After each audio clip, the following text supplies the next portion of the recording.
Mr. Speaker, last month, Congresswoman DeLauro and I, along with Senators Van Hollen and Durbin, led over 80 congressional Democrats to urge the Biden administration to impose financial sanctions on certain members of the Netanyahu government, specifically Israeli Finance Minister Bezalel Smotrich and National Security Minister Itamar Ben-Gvir for their role in the rise of settler violence, settlement expansion, and the general destabilization of the West Bank.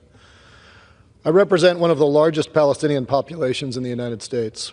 I've had constituents who have lost loved ones, have had family land seized, and even as American citizens have been detained in Israeli prisons simply for the crime of visiting their families.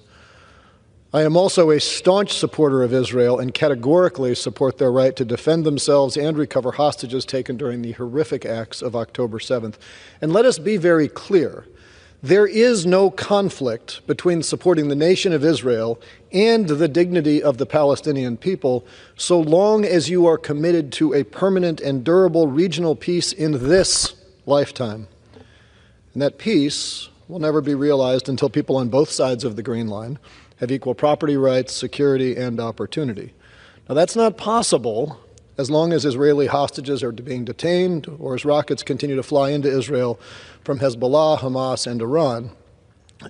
But it's also not possible as long as Palestinians in the West Bank are having their property confiscated, livestock killed, and their communities bulldozed.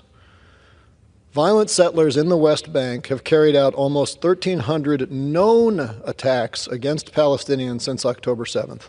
At least 25 new outposts have been established. 70 illegal outposts were recognized and are eligible for funding by the Israeli government. All of these actions are illegal under international law.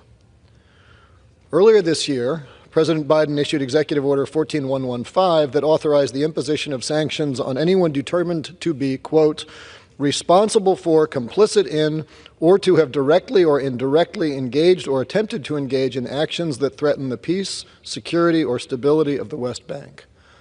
To date, President Biden has used this order to sanction Palestinian militant groups, organizations involved in violent extremist activity, instigators from the settler movement, and the outposts from which violent attacks are launched. But just as it is appropriate for Israel to target Hamas leadership in their response to October 7th, it is necessary for the United States to target financial sanctions on the leaders of the extremist settler movement. Which brings us to Ministers Smotrich and Ben-Gvir. They have distributed rifles to extremists. They have allowed those extremists to attack humanitarian aid convoys. They have prevented the Palestinian Authority from accessing the international banking network.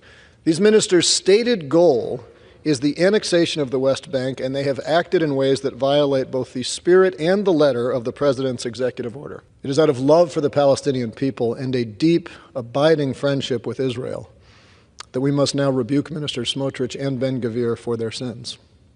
I urge President Biden to heed the calls of over 80 members of Congress and use his executive order to issue these sanctions and to help put a stop to settler violence in the West Bank.